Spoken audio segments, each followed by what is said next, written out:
vous parler du syndrome d'éviction. Quand on a intégré dans sa vie, on a intériorisé la procédure d'éviction, quand assez jeune, on vous a fait partir, on vous a expulsé de chez vous, par exemple, c'est un phénomène qui peut, un syndrome qui peut vous poursuivre toute votre vie. C'est-à-dire qu'on a intégré cette possibilité d'être rejeté, d'être exclu, expulsé. Et quelque part, les gens perçoivent cette disponibilité à l'expulsion.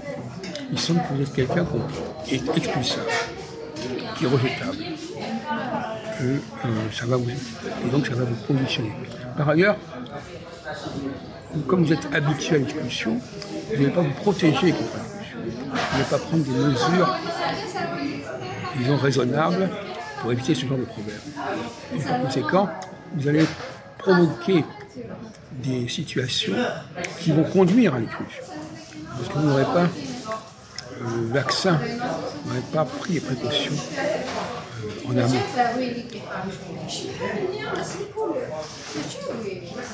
Donc, normalement, il devrait aller. Je me souviens qu'en 65, on avait fait un exposé à Assas, à Assas. Eh bien, je m'étais posé la question de savoir si les persécutions qu'on avait pu subir à un moment donné ne vont pas être récurrentes, ne vont pas vous conditionner à d'autres formes d'expulsion par la suite.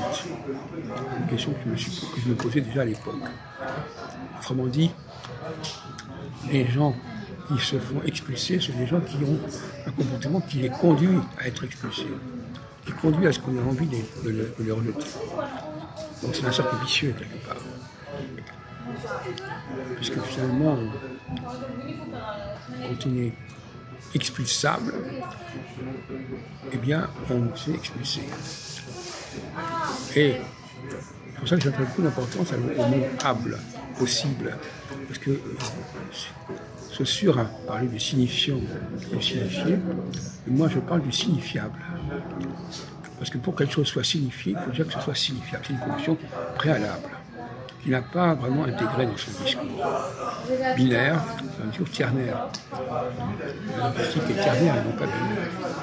C'est-à-dire que, d'ailleurs en français, on a beaucoup développé le ABLE, ce qui est capable, ce qui est possible, ce qui est vraisemblable.